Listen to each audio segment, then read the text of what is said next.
আসসালামু আলাইকুম। আমাদের চুল এবং ত্বক এই দুটি গুরুত্বপূর্ণ জিনিসকে ঠিক রাখার জন্য কোন খাবারটা আমাদের স্বাস্থ্যের জন্য উপকারী এবং ভালো, চলুন জেনে নিই।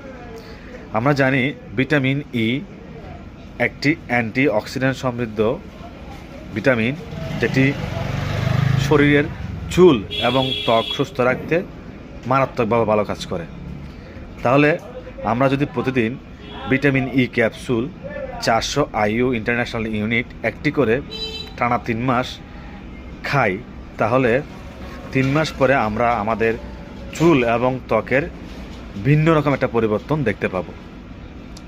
তাহলে ইনশাল্লাহ আমরা যদি এটা প্রতিদিন একটা করে গ্রহণ করি 3 মাস, তাহলে 3 মাস পরে আমরা খুব সুন্দর চুল এবং ত্বক ফিরে পাবো ইনশাল্লাহ, এবং সাইড এফেক্ট নাই বললেই চলে। ধন্যবাদ সবাইকে।